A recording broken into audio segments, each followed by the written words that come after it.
ZAP, zone d'expression populaire. Ariel Christoflo, bonjour à vous, merci d'être là de bon matin, car il est 7h, figurez-vous. Il tombe vite, disons qu'on se pas, la nuit était courte, bah tant pis, vous allez avoir de bonnes nouvelles.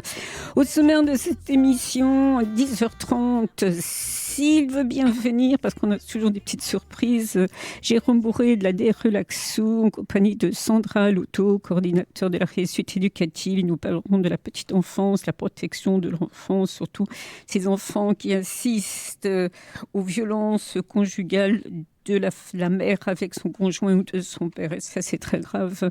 Donc, on va en parler à partir de 7h30. À mes côtés, Madame Lolita Chauvel, bonjour. Bonjour. Gardienne de la paix. C'est ça. Voilà. À mes côtés également, Francis Rambert, délégué cohésion sociale, police, population. Je ne me suis pas vannée, j'aurais droit à un bon point. Très bien, Ariel. Bien près du micro. Hein. Voilà, juste préciser que... Plus loin ? Oui, non, tout près. Voilà, juste préciser que la mission de délégué à la cohésion police-population donc, est une mission dévolue à un réserviste que je suis de la police nationale. Et le but est bien sûr d'essayer au maximum d'avoir contact avec la population sur les problèmes qui peuvent se poser dans le quartier, dans la vie quotidienne, voilà, afin d'essayer de les prendre en compte. Voilà, et ma collègue Madame Chauvel, donc, qui va se présenter peut-être un petit peu mieux pour... absolument. Alors, tu accompagnes Madame Chauvel, effectivement, mais enfin, tu auras quand même ton mot à dire, parce que des réservistes peut-être, mais flic, tu as été quand même, et des violences, violences conjugales... témoin de l'évolution. Et témoin de l'évolution. Voilà, alors, de l'évolution, le Grenelle, c'est pas une chose qui est vieille, c'était le 3 septembre 2019, le premier Grenelle contre les violences conjugales. Donc ça marque les mémoires des femmes et des hommes, parce qu'on parle souvent de violences faites aux femmes, enfin il y a aussi quelques hommes qui se font taper, hein, physiquement et psychologiquement. Là, on va parler peut-être plus du physique, quoique psychologique, on va voir. Donc, Lolita, est-ce que je peux tutoyer ? Bien sûr. Merci, c'est gentil. Tu fais partie du pôle psychosocial. C'est ça. C'est ça ? Oui. Donc, comme on a une demi-heure, on va quand même aller à l'essentiel. On va parler de l'accueil, de l'accompagnement, de la protection. Et peut-être avant de parler de dispositifs d'accompagnement qui ont lieu, alors c'est dans tous les services de police. Alors moi, dans ma petite tête de piaf, je pensais que c'était uniquement au boulevard Lebeau. Je me serais fait taper par mon conjoint. Je crois qu'il aurait pas osé. Je me serais fait taper par mon conjoint. J'allais directement au boulevard Lebeau. Pourquoi ? Allez savoir pourquoi. Quelle est l'information ? Tu sais, là-dessus, je suis bien informée. Pourquoi, pour moi, le boulevard Lebeau ? Peut-être il y a plusieurs années, il y avait déjà l'aide aux victimes là-bas. Peut-être que c'était plus... C'est pas plus de l'association qui travaillait avec vous à l'époque. Et pour moi, c'était là-bas, alors que ça se fait dans tous les postes de police. C'est ça. En fait, voilà, on n'est pas obligé de déposer plainte directement au boulevard Lebeau. On peut déposer plainte dans les bureaux de police de son quartier, en fait. Ce qui est beaucoup plus facile, finalement, si on n'est pas véhiculé, ou en tout cas, il y a cette proximité. Ouais. C'est grâce à cette proximité, voilà, qu'on peut aider les gens à avoir justement que ce soit plus facile pour déposer plainte. Donc, il ne faut pas hésiter, finalement. C'est pas parce qu'on dépose plainte dans un bureau de police que le pôle psychosocial ne rentre pas en action. C'est ça. Non. Nous, on travaille vraiment avec... Donc, on est basé à Lebeau, au boulevard Lebeau, mais on est en contact avec les bureaux de police. Et les bureaux de police peuvent prendre contact avec nous directement s'ils ont une plainte d'une personne qui a besoin de nos services, ou peuvent donner nos coordonnées aux victimes pour qu'eux prennent contact avec nous s'ils en ressentent le besoin. Alors, voilà pourquoi je ne confondais pas, mais je n'avais pas très, très bien compris, effectivement, parce que boulevard Lebeau concentre tout ce que les autres postes de police ont. Ils vont vers vous. Mettons la femme qui vit en urgence au police parce qu'elle a reçu des coups, enfin bref, elle ne veut plus rentrer chez elle, l'accueil, l'accompagnement, la protection, c'est vous quelle est l'affaire là-bas. Oui, on peut... voilà pourquoi, pour moi, le plus gros de l'affaire se passait boulevard Lebeau. Ça y est, je me tire, je m'en tire. Après, si la dame se présente en bureau de police, les collègues, si elle a vraiment besoin, par exemple, d'un relogement, ils prennent contact avec nos services à nous et on fait les démarches. On peut les faire, nous, du boulevard Lebeau, mais qu'elles soient prises en charge directement au bureau de police. Ça, il n'y a pas de problème. Alors, je pense que dans la tête de beaucoup de femmes et d'hommes, ils pensent comme moi. Et c'est parce que j'ai tellement entendu parler du boulevard Lebeau d'aide-aux-victimes que, tu vois, c'est très bien de le rappeler, mais que non, ça se fait partout. Voilà. D'accord. Donc, en première intention, c'est sûr qu'on peut déposer donc plainte dans un bureau de police, dans un commissariat, autre que le siège de la direction départementale de police de Meurthe-et-Moselle, bien sûr. Et si, bien sûr, après, les services vont faire un lien, vont prendre attache avec le service plus spécialisé. Voilà. Mais en tout cas, il ne faut pas que ça soit un obstacle. En tout cas, le dépôt de plainte, donc un petit peu éloigné de son domicile, si on parle du boulevard Lebeau. Voilà. Donc, les services sont là pour prendre les plaintes, réorienter si nécessaire. Alors, une fois que le dépôt de plainte a été fait, si la personne veut en rester là, alors à quoi sert de déposer plainte si on en reste là? Mais bon... Comme le suivi après. Le suivi, c'est vers donc les psychologues, c'est vers les associations. Alors, pour la victime, donc une fois qu'elle a déposé plainte, on regarde au cas par cas en fait. Si elle ressent le besoin de venir vers nous, elle peut être vue par une psychologue qui va évaluer un petit peu ses besoins. On est toujours dans l'accompagnement, on n'oblige rien aux personnes. Donc, si elle a besoin d'un accompagnement, voir quel accompagnement et la diriger, l'orienter pour un suivi si c'est nécessaire. Donc, la personne peut être vue par la psychologue 1 ou 2 fois pour une réorientation. Et parfois, juste le fait de parler une seule fois, de savoir ce qu'on peut avoir derrière comme suivi, ça peut permettre d'avancer. Et on a 2 intervenants sociaux, donc une éducatrice spécialisée et un infirmier psychiatrique, qui, eux, vont faire le côté social et voir également s'il y a un suivi, par exemple une assistante sociale, voir s'il y a du relogement à prévoir, ce genre de choses en fait. Et là, c'est l'accompagnement, mais du côté social en fait. Et puis, c'est pas assez tout ça, alors que c'est extrêmement important. Et oui, donc après, pour ces personnes, donc elles sont reçues à l'accueil, donc j'imagine qu'on prend le temps de les écouter, donc elles portent plainte, et après, si elle s'en va, mais si elle ne veut absolument pas partir, parce que si elle retourne chez elle, c'est extrêmement grave, comment ça se passe ?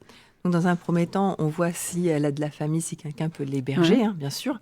Si ce n'est pas le cas, on va travailler dans l'urgence, dont le relogement.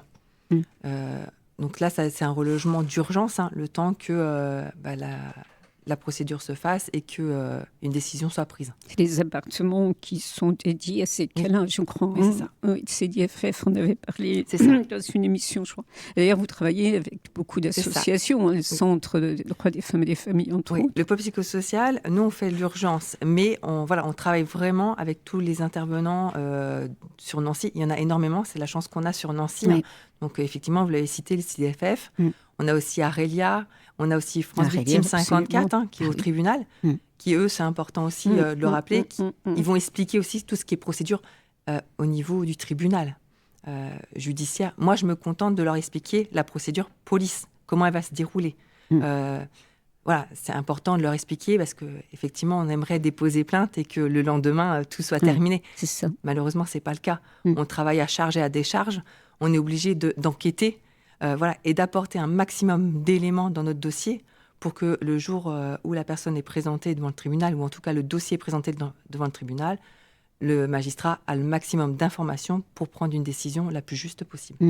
Une personne qui va déposer plainte est complètement consciente, complètement consciente, parce que je ne suis pas bien sûre qu'elle est consciente, elle porte plainte, puis après elle est en danger, cette femme-là.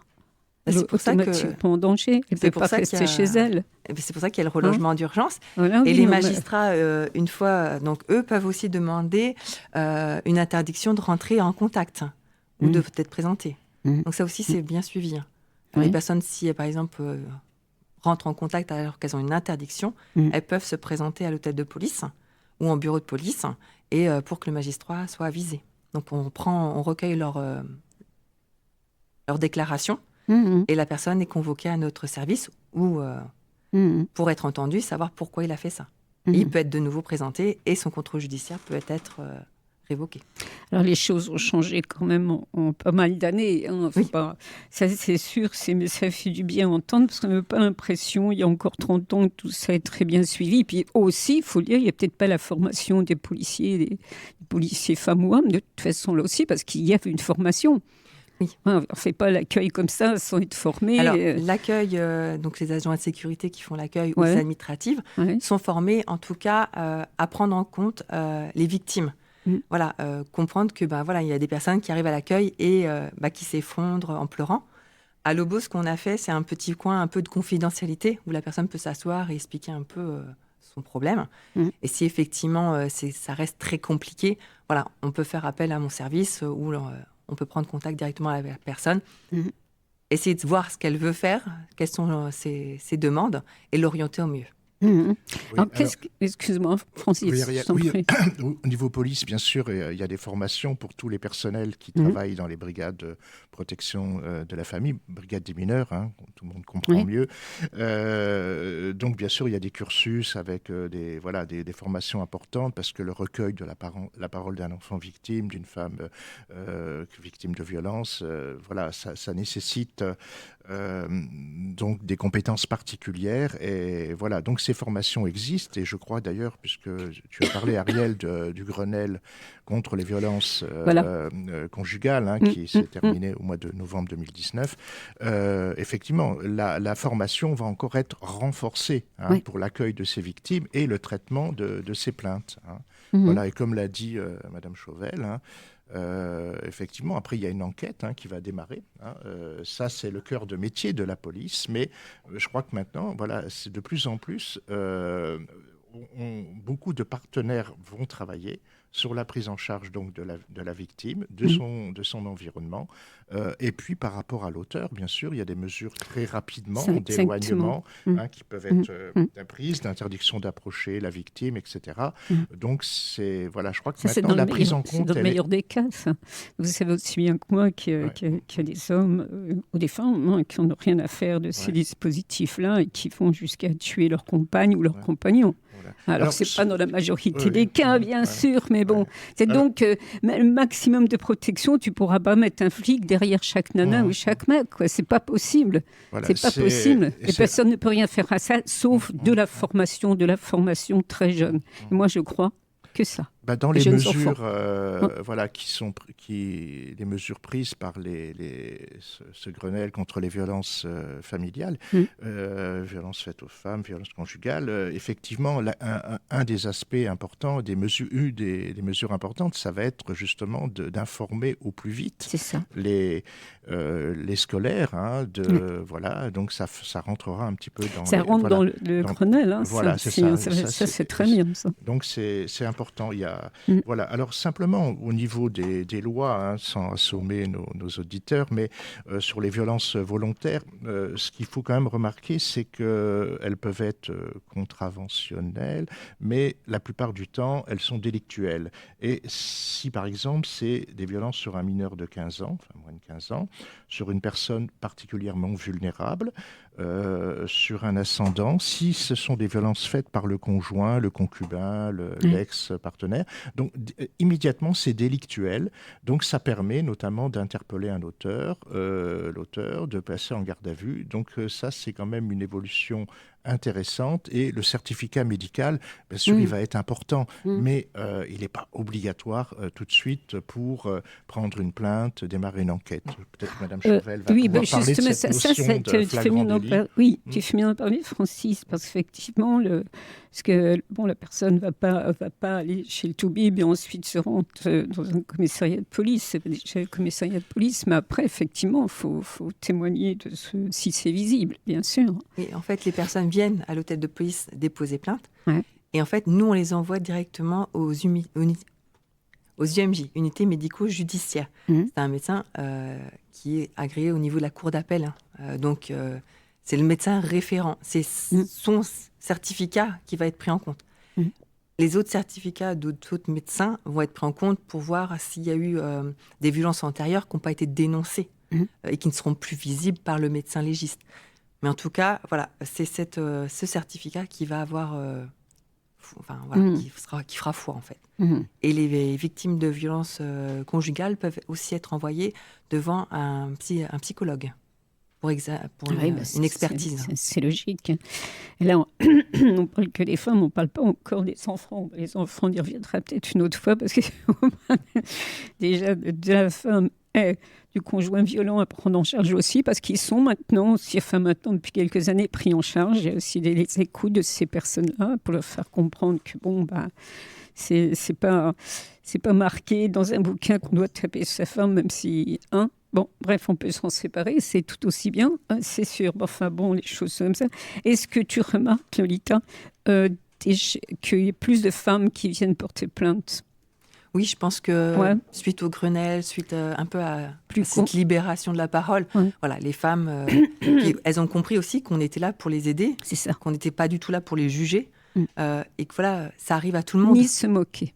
Non, surtout pas se moquer. Non, mais... ça arrive à tout le monde en fait, que ce soit le côté social, voilà, ça peut toucher tout le monde, quoi. Dans tous les milieux, c'est ça. Voilà, c'est ça. Tous les milieux. Bien sûr. Tiens. Il n'y a pas un milieu bien spécifique, il n'y a pas un âge bien spécifique. Non, ça touche tout le monde. On peut être victime de violences conjugales, toutes et tous. Voilà, il y a aussi des hommes victimes de violences conjugales. Voilà, on parle beaucoup des femmes. Malheureusement, c'est la majorité. Il y a aussi des hommes. Mais il y a aussi des hommes. Mais c'est tellement pénible pour un homme d'avouer qu'il s'est fait taper par sa conjointe. C'est la honte. Donc effectivement, on préfère faire profil bas et pourtant. Mais ça aussi, c'est comme pour les femmes, ça va évoluer. Je pense que ça va évoluer dans le bon sens. En tout cas, ce Grenelle, moi j'y crois vraiment cette fois, parce qu'il y a eu surtout du blabla. Alors j'espère que cette fois, ce ne sera pas du blabla, que vraiment les choses. Alors on va me dire oui. Mais le temps prend son temps. Oui, mais quand tu t'en prends plein la gueule, le temps prend son temps. C'est bien pour vous, les politiques, enfin pour les femmes. Mais il y a des choses qui existent. Tu es là pour le dire, Lolita. Tu es là aussi, Francis, pour le dire. Alors j'ai vu qu'il y avait des hommes ou des femmes qui étaient formés aux violences sexistes et sexuelles dans les transports. C'est incroyable, ça. Les femmes victimes de mutilations sexuelles et mariages forcés. Donc tout ça aussi est pris en compte. Alors ça, c'est autre chose encore. Alors, c'est une loi plus récente du 3 août 2018 en effet. Qui veut renforcer la lutte contre les violences sexuelles et sexistes.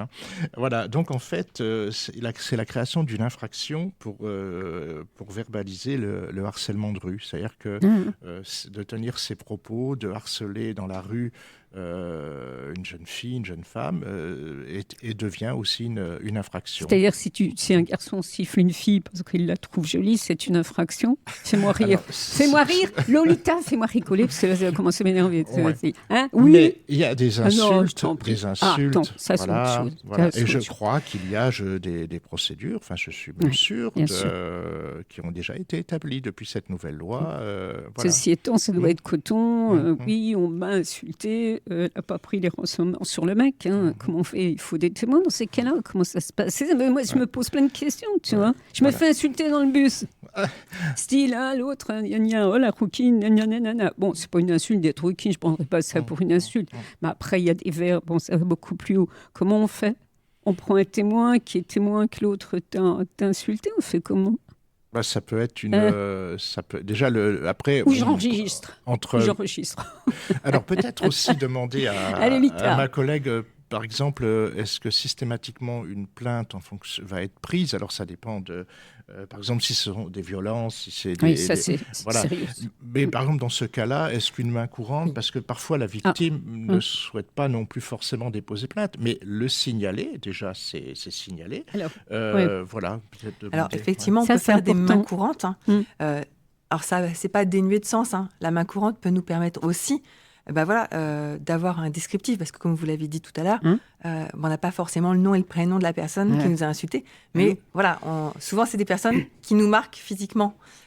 Donc voilà, de donner une description de l'individu, si effectivement après on peut faire le lien avec plusieurs, et si ça se réitère, c'est beaucoup. Hein, voilà, si on a une personne qui fait ça à chaque fois dans le bus avec plein de victimes, plein de personnes, ça peut être intéressant effectivement, et voilà, de vérifier son identité et de voir avec lui ce qu'il en est, et au moins avoir l'identité dans un premier temps si un dépôt de plainte se fait par l'issue. La main courante, donc ça j'ai en tête une plainte, pour revenir à ce que tu demandais tout à l'heure, Ariel, mais effectivement, où des jeunes encerclent une jeune fille et ont des propos absolument sexistes, voire imposent avec leur portable des scènes pornographiques. Donc là, je sais qu'il y a une procédure, et c'est c'est un... et on parlait de la loi du 3 août 2018. Aussi, dans cette loi, il y a le délai de prescription pour les crimes sexuels contre les mineurs qui a été porté à 30 ans. Ça, c'est aussi dans l'évolution, parce que finalement, étant rentré dans la police en 1983, je suis quand même témoin de beaucoup d'évolutions. Et tout simplement, par exemple, sur le viol conjugal, beaucoup de... Ça aussi, c'était quelque chose, c'était une notion qui n'était pas prise en compte. C'est un peu compliqué. Oui, mais voilà, Quoique... entre conflits conjugaux et violences conjugales, mais c'est des choses comme ça qui... grâce aux associations, essentiellement, le travail d'information qu'elles font, de prévention. Donc, absolument. C'est important. Boulot. Et sur les chiffres, par exemple, si on prend les femmes, les féminicides, comme on dit, donc le chiffre est relativement constant. J'ai regardé un petit peu comme ça, sur 2010, 146 femmes tuées sous les coups d'un concubin, contre 28 hommes. Et si on prend les chiffres en 2016 et 2017, ils ont évolué un tout petit peu à la baisse. Mais globalement, ça reste stable, ça ne diminue pas beaucoup. Par contre, sur les violences, là, on parle de plus de 200 000 victimes de violences, et il n'y aurait que 20% de plaintes, à peu près. Vous voyez, donc si c'est un chiffre noir, en tout cas des choses qui sont tues, qui ne sont pas portées à la connaissance des services de police, gendarmerie, et puis surtout du procureur. On oubliait peut-être, ou on l'a dit peut-être, mais toute personne a le droit de dénoncer des faits directement au procureur, ou toute personne qui a connaissance de faits graves de cette nature, notamment, peut également écrire au procureur, qui renverra vers un service de police pour enquête. Et c'est là où le dispositif d'accompagnement joue un rôle, justement, pour expliquer à ces femmes ou à ces hommes qui sont victimes de violences la suite de leur parcours. En fait, si ces gens ne portent pas plainte, parce qu'ils ne croient pas du tout qu'il va y avoir un boulot sérieux fait par après. Ils sont toujours victimes de violences. C'est la trouille de se faire taper dessus, parce que l'autre, il est toujours là, il va rôder autour. Donc moi, je me mets à leur place, c'est pas simple, mais à un moment, il faut y aller. Oui. Il y a aussi le problème où, quand on dépose plainte, c'est quelque chose qui va changer notre vie radicalement. Et aussi. Donc c'est compliqué de faire le pas. Et c'est pour ça aussi qu'on est là, pour leur dire, on prend votre plainte, mais derrière, il y a des associations, il y a des personnes qui peuvent vous aider. Il y a des femmes qui finissent par déposer plainte parce que la goutte de trop, ou parce qu'on s'en est pris aux enfants, ou, parce que ça met du temps. Une femme qui dépose plainte, elle met du temps à déposer plainte, malheureusement. Trop de temps. C'est pas forcément une question d'argent. Pas du tout. Pas forcément. Mais en fait, elles sont... c'est... Au niveau psychologique, elles sont vraiment beaucoup rabaissées. Et il y a beaucoup d'associations qui travaillent justement sur la reprise de confiance en soi. De se dire que je suis quelqu'un et je vaux quelque chose, quoi. Et ça, c'est super important, c'est de reprendre confiance en soi. Et c'est pour ça qu'on leur explique que on dépose plainte, et après on vous aide. On prend pas que la plainte, on travaille. Non, il y a des associations qui sont là pour ça. Il ne faut pas laisser une victime toute seule parce qu'elle a besoin d'aide. Et puis, il y a des logements où elles sont pris en charge. Enfin, c'est des gîtes. C'est dans l'évolution de ce que vient de dire Lolita. Et, donc, je crois qu'on peut vraiment parler de violence au sein du couple et non plus de conflits conjugaux, lorsque justement la victime a une perte de confiance en soi et d'estime, surtout, du fait de la situation qu'elle subit. Et ça peut se traduire par une peur permanente, des tensions permanentes, et les conséquences sur la victime, comme la culpabilisation, la perte d'estime, on l'a dit, l'isolement, le stress. Donc c'est quelque chose d'important. Aujourd'hui, tout ça est pris en compte. Enfin, au maximum, en tout cas, c'est posé. Les choses sont posées ainsi, et autant que se peut, on doit, comme les violences psychologiques dont vous parlez tout à l'heure. On parlait tout à l'heure des violences psychologiques, les violences physiques. Bon, on ne va pas proposer le décan, c'est ce que ça peut valoir, c'est sûr que ça vaut, mais ça veut dire que ça se voit là. Le physique, ça se voit. Le psychologique, ça se voit pas trop. Donc ça, il faut vraiment là y aller à pattes de velours quand même, hein, Lolita, parce que on peut y avoir des femmes parce que son conjoint lui a refusé quelque chose.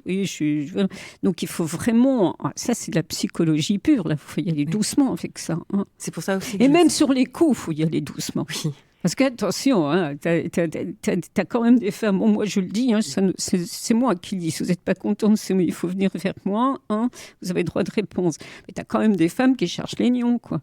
Quand même, hein. Ça, elles ne le disent pas. Bon, c'est pas parce qu'il faut leur en coller, hein, c'est pas ce que je veux dire. Mais quelquefois, elles poussent tellement que ça aussi, faut... Bon. Donc, c'est départager tout ça, c'est y aller vraiment avec... beaucoup de psychologie, hein. C'est ta fonction, mais ça doit être vraiment... Alors non seulement c'est difficile, mais vous devez énormément prendre sur vous. Voilà. Beaucoup. Hein. Oui.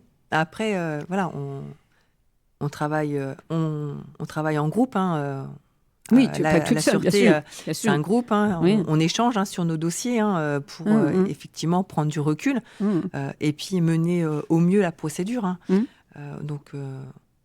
c'est pour ça que je disais tout à l'heure, on travaille à charge et à décharge. On doit vraiment tout vérifier.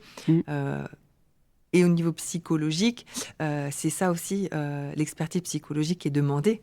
Voir si effectivement un expert peut nous expliquer, nous dire si effectivement la dame est impactée au niveau psychologique. Voilà.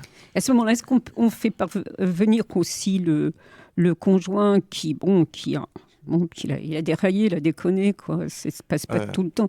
Est-ce qu'on peut aussi faire venir Alors ça, c'est peut-être les associations qui s'occupent de ça. Hein. Alors nous, au niveau procédure police, une femme qui dénonce des faits de violence conjugale contre son mari, nous, on va faire l'enquête. Donc, c'est ce que je vous expliquais, avoir un maximum d'éléments. Et la personne mise en cause, donc le mari ou le conjoint, sera auditionné. Okay. On va lui demander ce qui s'est passé, pourquoi ça s'est passé. C'est pour ça aussi que dans la formation, que mon collègue disait, la formation, on appelle ça entre guillemets mineure, on a une partie auteur. On a une partie comment appréhender l'audition d'un auteur. Et ça pour éviter en fait la récidive. Voilà, la sanction pénale qui va venir après, donc il y a un panel de sanctions, elle est là aussi pour éviter la récidive. C'est ça.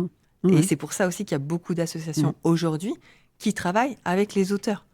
Voilà. Le but, c'est qu'il y ait de moins en moins de violence et qu'on arrive à un chiffre zéro. Mais bon, ça, c'est compliqué. C'est pas possible, mais qu'il y en ait de moins en moins. Mais c'est tellement de facteurs. C'est tellement de facteurs qui mènent à la violence sans excuser. Attention, sans excuser, mais c'est tellement de facteurs. Et il faut prendre en compte aussi cette société va pas bien pour tout le monde. Donc, ça peut être économique, c'est vraiment beaucoup de choses. Et là-dedans, il y a des gamins, quoi. Alors, les enfants, vous les prenez pas en charge, vous aussi ? Alors, les enfants sont pris en charge par les associations. Ouais, c'est ça. Moi, j'ai donc la mission police, donc c'est les intervenants sociaux. Ouais. Quand ils ont des mains courantes, donc qui sont encore pas dans le pénal, mais voilà, qu'il y a des petites choses qui vont pas, effectivement, ils peuvent prendre en compte les enfants, discuter avec eux et voir avec eux ce qu'il en est. Et on conseille toujours les parents. En tout cas, moi, c'est un conseil que je leur donne, c'est que si la femme est victime de violences conjugales, ne pas hésiter, parce qu'elle, elle va aller voir un psychologue, mais ne pas hésiter finalement de présenter les enfants aussi à ce psychologue sur 1 ou 2 séances. Mais au moins, l'enfant a un référent et il sait que s'il a besoin d'en parler, c'est pas forcément dès le lendemain, ça peut arriver 6 mois après. Vérifier les notes de l'école. Voilà, si on a une chute de notes, si on a un comportement différent sur la nourriture ou le jeu. Enfin, voilà, un enfant, on le connaît, c'est le sien. Voilà, donc si c'est un changement comme ça, effectivement, se tourner vers un psychologue, c'est une très très bonne chose, quoi. Un enfant doit être écouté et je pense bien. On doit faire attention. C'est sûr. Mais justement, dans ce Grenelle contre les violences conjugales, on prend en compte les enfants et peut-être aussi le milieu scolaire, je crois. Parce que les profs, enfin, on appelle ça... Je crois que la sensibilisation, elle est pour tous les acteurs de la chaîne. C'est ça. Aussi bien sûr, les services de police, de gendarmerie, la justice aussi, dans ces affaires-là, va essayer d'être plus efficace, d'être plus rapide dans la prise en compte de la plainte, enfin, je veux dire, du jugement, des mesures à prendre, faciliter la prise de plainte, ça aussi, ça fait partie de la formation. L'éducation à la non-violence dans les écoles, bien sûr, voilà, ça c'est important. On peut aussi, dans certains cas, lever un secret médical, voilà, parce que c'est important. Il en va de la vie, de la santé physique et psychologique, et parfois de la vie de ces victimes. Voilà. Donc en fait, je crois que c'est toute une chaîne avec plein d'acteurs qui sont maintenant de plus en plus sensibilisés, de plus en plus formés, de pouvoirs aussi qui leur sont octroyés, et tout ça pour aller dans le sens d'éviter au maximum. Et lorsque malheureusement, on peut bien sûr pas tout éviter, les chiffres sont là, mais de traiter, comme vraiment l'a très bien dit ma collègue Madame Chauvel, c'est éviter au maximum dans ces cas-là la récidive, voilà, et faire en sorte que il y ait une prise en charge de l'auteur. Pas que de la victime, mais aussi de l'auteur, pour éviter autant que se peut la récidive, des enfants, pour éviter qu'un traumatisme s'imprègne encore plus. Voilà. De récidive, justement, Lolita, est-ce que tu penses que gardien de la paix, je le précise, toi tu dis Madame Chauvel et moi je dis Lolita. Moi je ne pas faire de Lolita, un joli prénom, donc moi j'en profite. On se connaît depuis 15 minutes. C'est vrai. En tout cas, je trouve vraiment ces propos extrêmement intéressants. Rassurant. Plus qu'intéressant, voilà, essentiel. C'est ça en fait, il faut rassurer les victimes. Voilà, la police, on n'est pas des méchants, on est vraiment là pour aider, soutenir, conseiller. Voilà, le visage de la police, il est là aussi pour ça, pour montrer ce genre de choses. Est-ce que justement, on parlait de femmes qui portent plainte ou d'hommes, est-ce que tu en revois quelquefois qui reviennent parce que les affaires ne se sont pas rangées ou que... Alors oui, on a parfois des personnes qui veulent retirer leur plainte. Ah, ça. C'est compliqué. Oui. Donc on leur explique que malheureusement le parquet, heureusement finalement, le parquet continue. Si effectivement le fait de déposer plainte a permis aux mises en cause, au mari, de comprendre que là il est allé trop loin. Oui, ça. Je dirais là, on a fait la moitié du travail. Et c'est ce que je disais, le parquet a un panel de sanctions, dont par exemple des stages. Ça peut être super intéressant de faire un stage violence conjugale pour se rendre compte de où on est allé. On fait bien comprendre aux personnes que c'est pas parce qu'elles qu'elles déposent plainte qu'il faut divorcer. C'est deux choses distinctes. On a des personnes qui veulent déposer plainte parce qu'elles en ont marre. C'est pas vivable ce genre de situation. Mais elles n'ont pas d'autre choix pour qu'on puisse les aider, ou en tout cas obliger le mari à se soigner ou à comprendre que certaines choses ne se font pas. Voilà, et on parle de c'est mari, l'éducation aussi des enfants, ça. Oui. Ça commence là. D'époux, alors c'est bien sûr le conjoint, mais ça peut être le concubin, la personne pacsée et les l'ex-mari. Voilà, toutes ces mesures s'appliquent aussi bien dans le traitement, l'accompagnement, mais également, donc la loi prévoit bien que ces personnes sont concernées, puisque, comme je l'ai dit tout à l'heure, dès qu'il y a des violences intrafamiliales, on est sur du délictuel. Voilà. Mais ça concerne également l'ex-conjoint, l'ex-pacsé, voilà. C'est intéressant. Voilà. Donc que ça soit... Voilà, que cette information soit connue. J'ai encore une question, parce que j'ai toujours plein de questions. C'est un sujet qui m'intéresse beaucoup. Est-ce que les bracelets électroniques, j'en ai entendu parler il y a quelques années, est-ce que c'est encore d'actualité? Ça va reprendre? Ça n'a jamais été... Les bracelets électroniques. Il y a le bracelet électronique pour des personnes qui ont été condamnées et qui, selon le quantum de la peine, je crois que c'est 5 ans maximum, ils peuvent à un moment avoir une libération conditionnelle, et parfois c'est à condition d'avoir un bracelet électronique.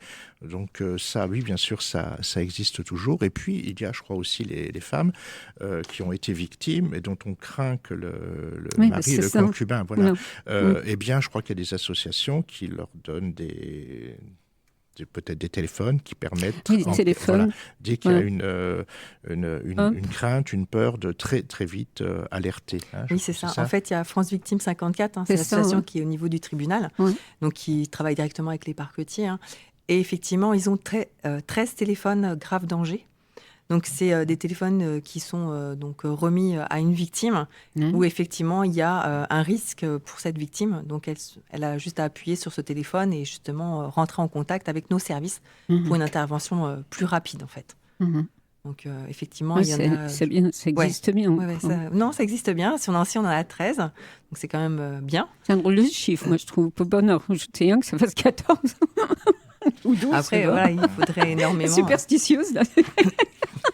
Oui, il en faudrait. Mais c'est vraiment pour les c'est les vraiment plus dangereux. C'est ça, voilà.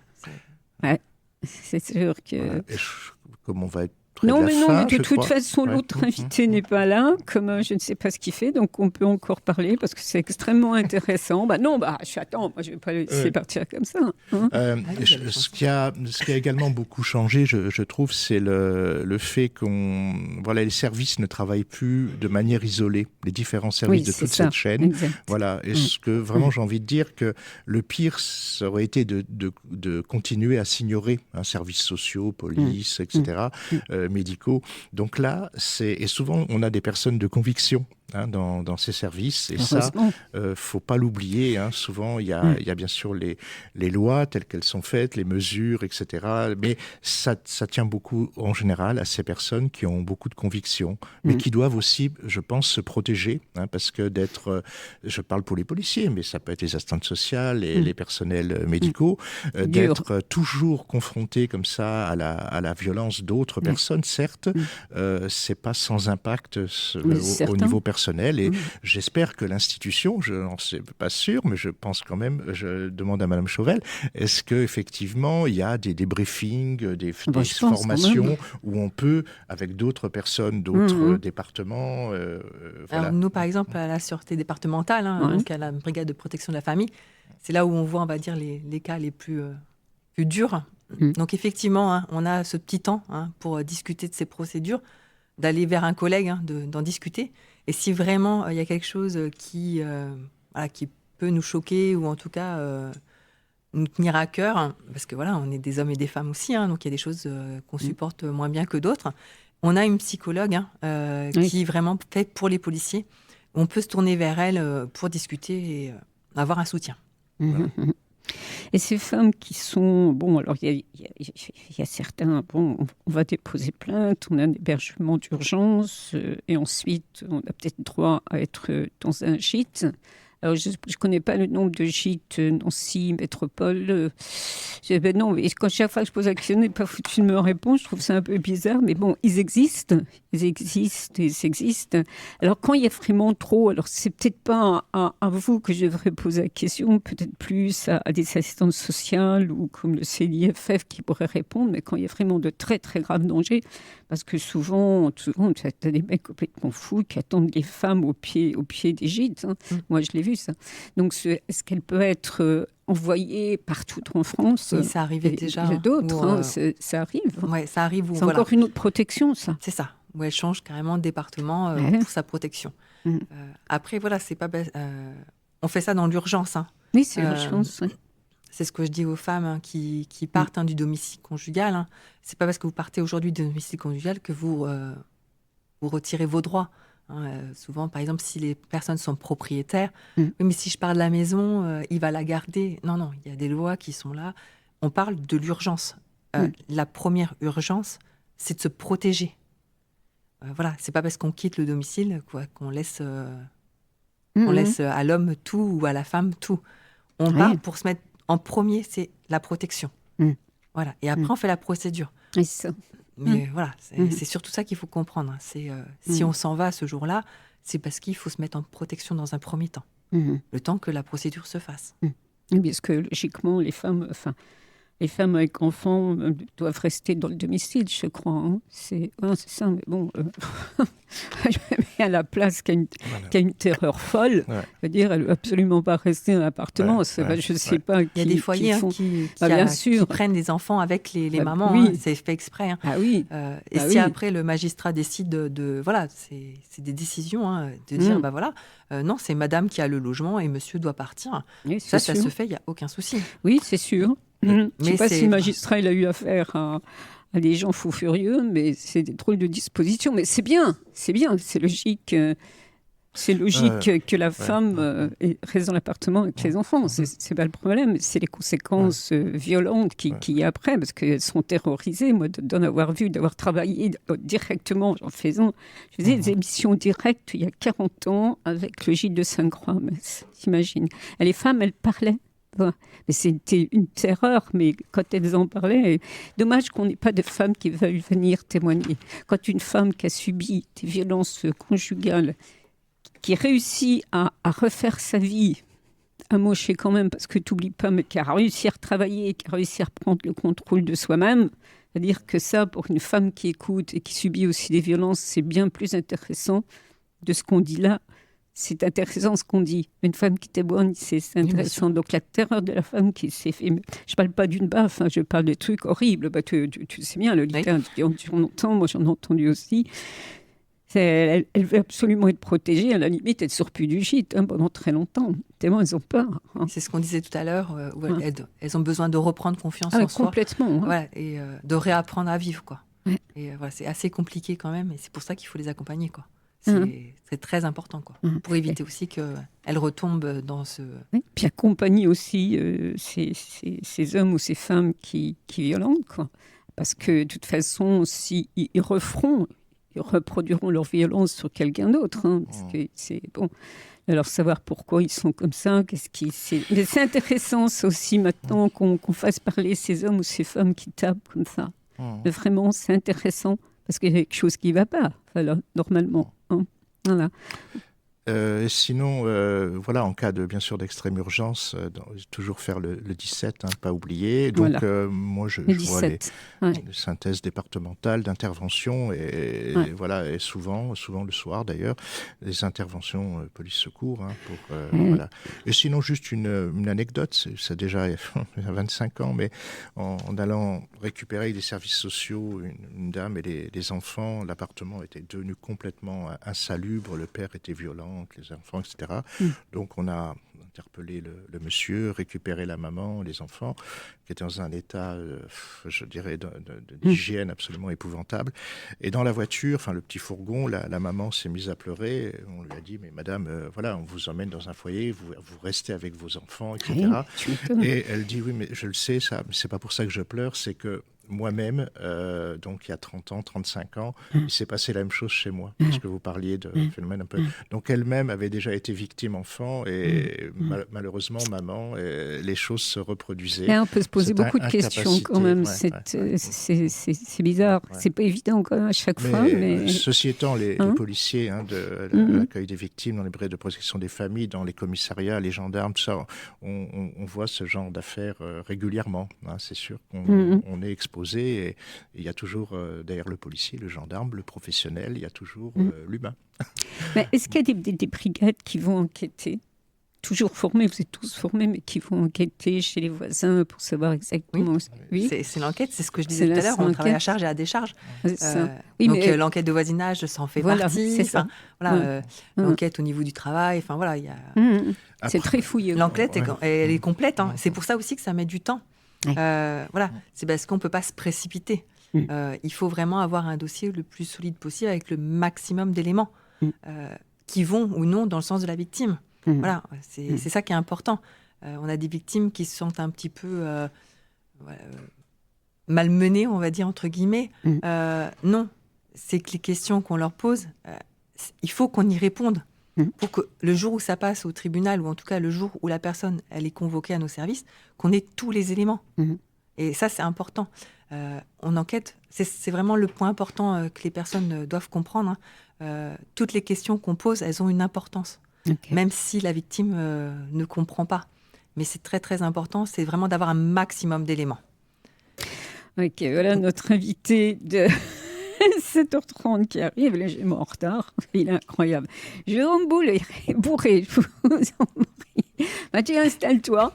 On va terminer l'émission avec toi. Mais qu'est-ce qui s'est passé encore? Et en plus, il est tout seul. Voilà. Tu as eu un pépin de dernière minute, comme d'habitude. Hein. Tiens, parle bien devant le micro. Hein. Voilà. Ok. Oui, on parlait de... Non, pas rester jusqu'à la fin. Sinon, non, c'est trop drôle, quoi. C'est tout direct. Hein. Donc, c'est vrai, Jérôme, qui arrive souvent en retard, t'es rarement à l'heure. Hein. Mais je t'en veux pas parce que je sais le travail que tu vois, que tu fais avec tes collaborateurs. Ouais. Et surtout, si tu arrives en retard, c'est qu'il y avait quelque chose de très, très, très urgent pour une famille. Recevoir en urgence... Qui arrive d'Afghanistan et qui travaillait pour l'armée française en Afghanistan et qui arrive ici et qui est un peu dépourvu, qui ne sait pas trop où aller. Donc on a pris en charge les gamins pour la cantine, pour le centre aéré, pour toutes les choses-là. Donc il fallait le prendre en urgence ce matin. En fait, c'est une complémentarité entre vous. Hein, parce que bien sûr, toi, tu n'as pas en charge les femmes victimes de violences, quoique. J'en ai rencontré. Voilà. Je les prends pas en charge, je les oriente après vers les. Voilà. Donc tu fais partie des associations qui après leur disent, il faut aller porter plainte.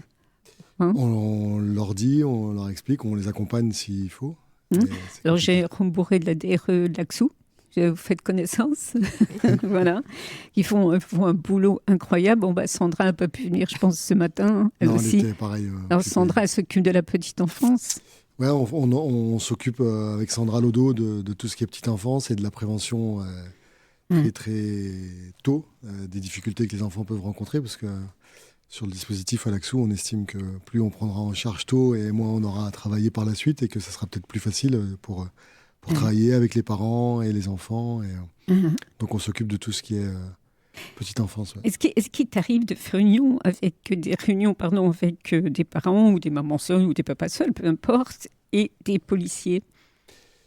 Alors avec des policiers, non, il y a des réunions au niveau de la mairie. Ça fait peur? Non, pas du tout. Bon. Non, nous, on serait partant pour... Ce serait chouette, ouais. Mais il y a des réunions qui se passent au niveau de la mairie, et c'est surtout le maire qui est invité.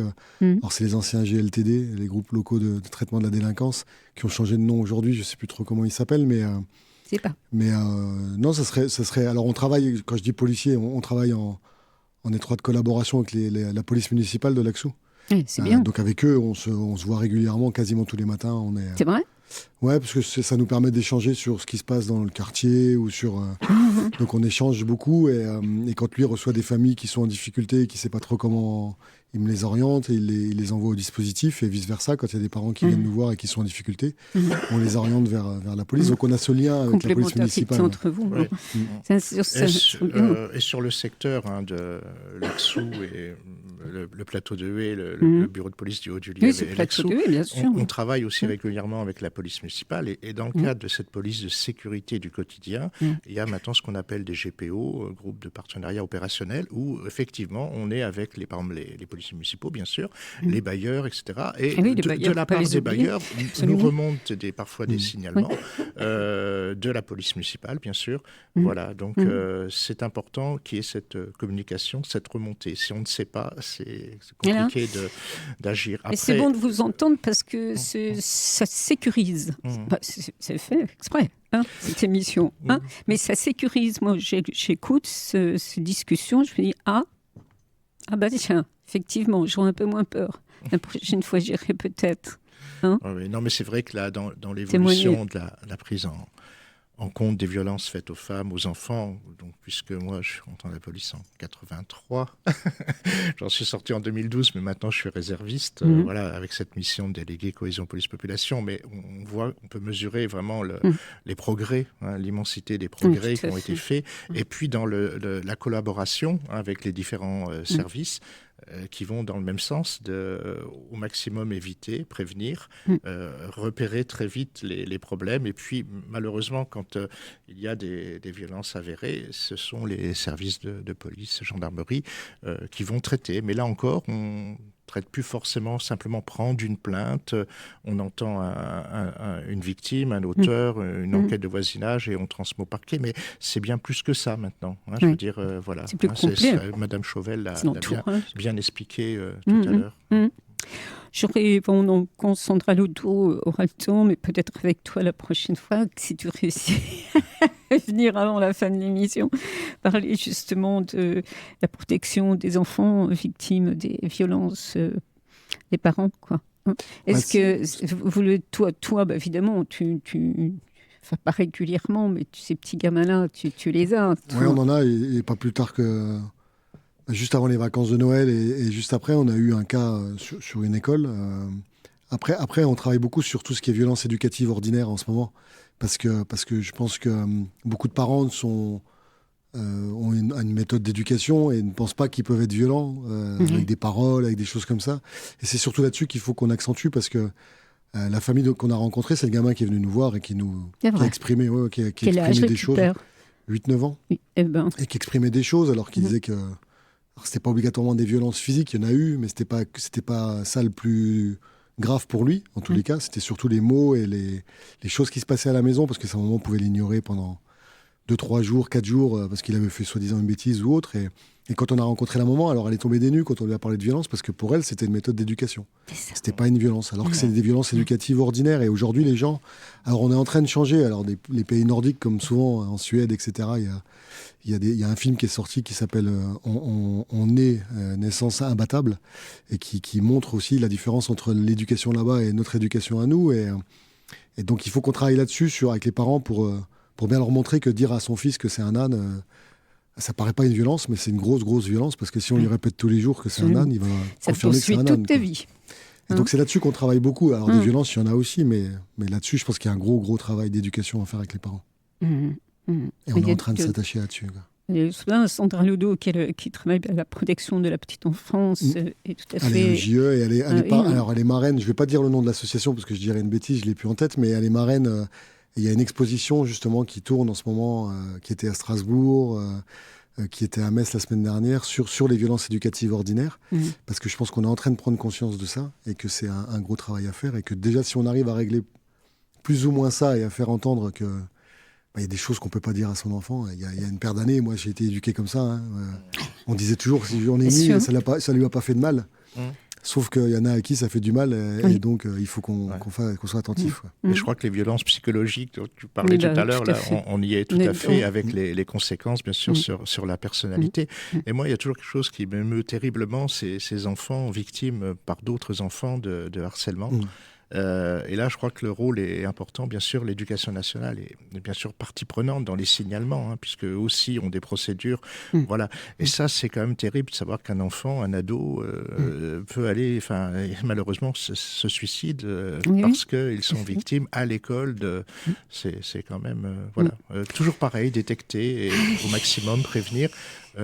Peut-être Madame Chauvel, par rapport à ça, on a des enfants victimes d'autres enfants, ça... Oui, les violences scolaires, effectivement, existent.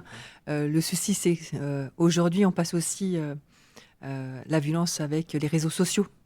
À une certaine époque, on était harcelé à l'école, mais on avait ce cocon de protection à la maison. Là, tous les jeunes, ils entendent le bip sur le téléphone ou la tablette. L'instinct, c'est d'aller voir. Et on est de nouveau harcelé, même au sein du foyer. Donc là, c'est presque un harcèlement constant et continu. Et c'est compliqué à vivre. Qu'est-ce qu'on pourrait faire contre ça ? De l'éducation, de l'information. Qu'est-ce que tu veux faire ? Oui, il y a plein de choses à faire. Après, comme tout, il y a des gens qui vont le prendre, qui vont l'appliquer. Il y a des gamins qui vont... Mais c'est vrai que c'est nouveau, quoi. On ne connaissait pas ça. Et ça se multiplie aujourd'hui. Les réseaux sociaux, même les photos, ou des trucs comme ça, c'est des choses qui... Ça aussi, c'est condamnable.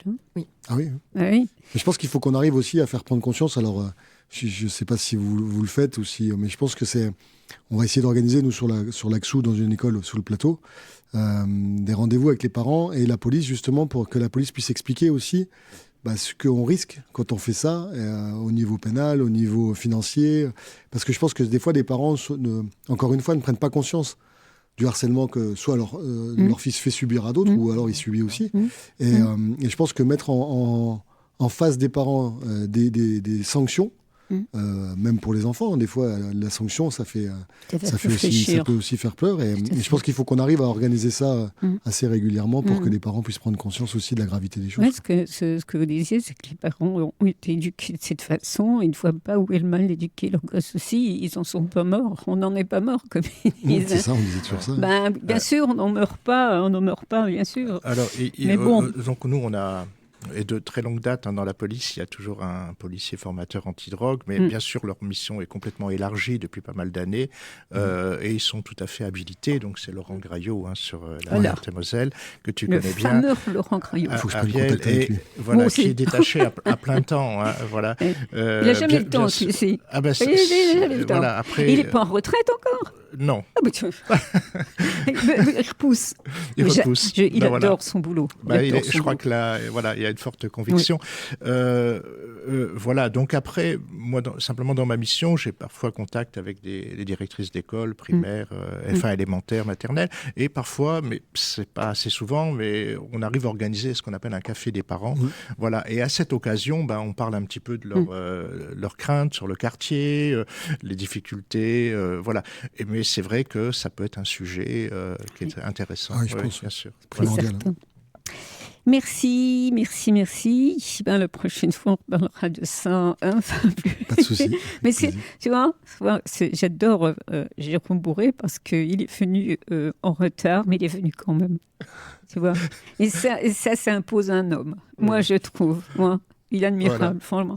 Je sais, je redis souvent à l'antenne aux auditeurs, mais je sais pourquoi je continue ce boulot-là. Qu'il a généré en nous, parce qu'on quel stress, on était quel programmé stress. sur 30 minutes. Mais avec moi, il ne faut jamais être programmé. Mais je parle pour moi. Ça, c'est la police, rigueur. En tout cas, moi, je remercie beaucoup Ariel, je vous remercie. Puis ma collègue, Madame Chauvel. Mais c'est bien, on a passé plus de temps ensemble, c'est beaucoup plus relax, on peut plus se dire les choses. Voilà. Merci Lolita Chauvel. On va passer on va jusque on va passer la chanson. Merci Lolita Chauvel, gardienne de la paix, psychologue social, on peut dire, c'est ça? Moi je suis pas psychologue, je suis vraiment fonctionnaire de police. Oui, et je travaille avec un psychologue, effectivement. Si toi tu n'es pas psychologue, alors moi je ne suis pas du tout. Alors, Francis Rambert, merci à toi. À très bientôt, délégué cohésion sociale, police, population du Ban-Natruc-Carallon. Merci Francis. Jérôme Bourré, des rues de Laxou, coordinateur de la réussite éducative. C'est ça, C'est ça. Tu rajoutes un truc là? Responsable du service petite enfance, jeunesse, sport et vie associative. On se retrouve très bientôt. Merci à vous trois d'être venus. J'ai passé un merveilleux moment avec vous. Voilà, merci les auditeurs de nous écouter. On remercie Cyril à la technique. On va écouter ta chanson. Tu avais choisi Julien Clerc, je crois. Les séparés. Les séparés, c'est le titre de la chanson. Alors, l'écoute. Bye bye les auditeurs, merci de nous écouter.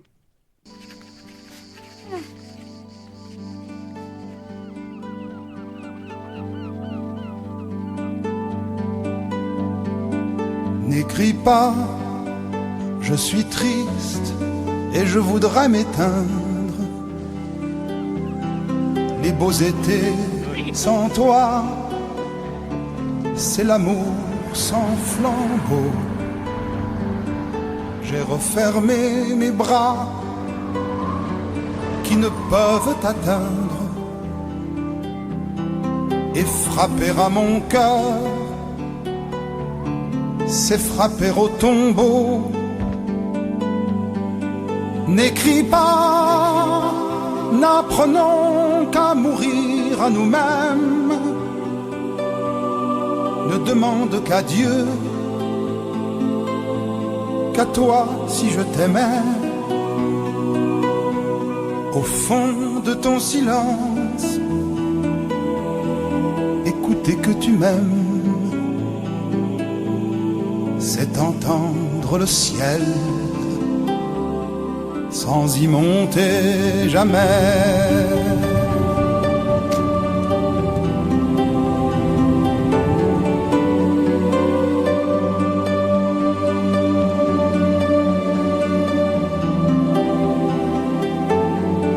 N'écris pas, je te crains, j'ai peur de ma mémoire. Elle a gardé ta voix qui m'appelle souvent. Ne montre pas l'eau vive à qui ne peut la boire. Une chère écriture est un portrait vivant.